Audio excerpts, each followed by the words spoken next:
All right, I'll kind of give you a rundown of today.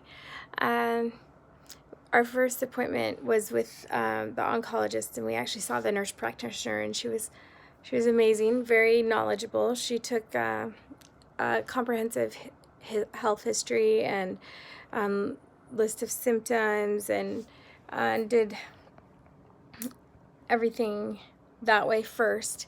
And then, because they had already consulted, looked at all of the medical records, and come to their own conclusions, we heard for the first time that they believe that the tumor in the rectum is the primary source.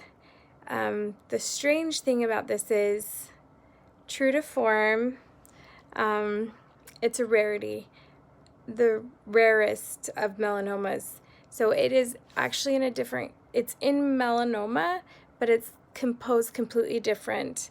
It's called mucosal melanoma, and it means it's not related to the sun. It actually starts in the melanocytes inside the body internally, and so the makeup of it is different. There are some statistical chances that it still could have some tumor, like BRAF. They keep talking about this BRAF marker, and BRAF would actually be amazing, but statistically it's a very, very small chance that I have a BRAF marker. There is a drug that specifically targets the BRAF marker. There's also like a KER, Darren? Hello? Key something, yeah, key stem, Key something. key something, I don't know. KER or something. There's a different, also a different marker, but also very statistically low in a mucosal melanoma. Those two things would be to our benefit if they were in the primary tumor. Some of the differential options for therapy is, if things were to get bad in the colorectal area, that there is a chance for radiation. They also worry about it closing off completely, and that would become an emergency, obviously. And then, what else did we learn new today? So, huge relief for me. Lots of tears. This is not genetic. It is just a mutation of my body. And so my kids can't get it. Hallelujah. Because that is what I was super concerned about. I do not want to pass on colitis and pass on cancer. That's just not fair. That is not something that my children would love to inherit from me, and it's not something I would want to watch them go through ever, if I were alive to do that. So the mucosal is not as studied. It is less than 5% of all melanomas. Actually, wasn't it way lower than that? Like 0.002% Yes, of something? less than 5%, and it's not related to the cutaneous. Okay, so the skin one is called cutaneous melanoma, which is the majority. That is what has been so heavily tested. But they have seen some success. They just don't have it as widely spread, because over the years, cutaneous melanoma has continued to increase in numbers, but mucosal melanoma remains the same. So there's not enough funds and research to really look into mucosal melanoma. So they agreed that Dr. Chawla in Caldwell is doing exactly what they would do here. They said that there's no need for us to travel back and forth, except if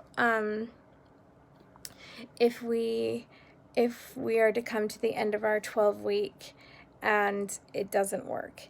They're hitting it with the Mac Daddy, everything but the kitchen sink right now. So the hope is that this is what works, because after this, it's just a mirage of guessing games. So yet again, it feels like you take 3 steps forward and 2 steps back, kind of waiting this game of wait and see. And then today also I had a low-grade fever when I showed up, so a 99.9, and my blood pressure had dropped to like 87 over 60. It's usually pretty low, like 103 over 60 something, but today it was 87, which I was like, I don't know if like these, sometimes I feel like short of breath, and I've had all these weird arrhythmias with the port, and I don't know. So I just kind of explained my concerns. So we went from our one appointment to an X-ray of my chest, an EKG of my heart, and then they took blood from my port and from my arm again to compare the blood to see if they could get an infection to grow, because they were worried either there's infection going on in the catheter or in the heart, or just something isn't quite right. And I just figured with all those changes, I just wondered, what is creating these changes? Like, these aren't making sense. He was pretty alarmed about what my mouth still looks like. He was like, oh, oh, and was like, okay, well, hope that gets rid of it. And if not, then there's a tablet that he wants me to take, because I'm doing this really nasty swish and swallow. I don't really like swallowing it because it's got like lidocaine, and anyway, so I'm supposed to do it 8 times a day. And that was a compound made by medical, medical clinic pharmacy by the Higgins, who so graciously made it for us so that I could treat this. So the doctor seemed alarmed about that, but he was also very positive. He just was like, we don't ever say that we can cure these cancers, but we don't say that we don't.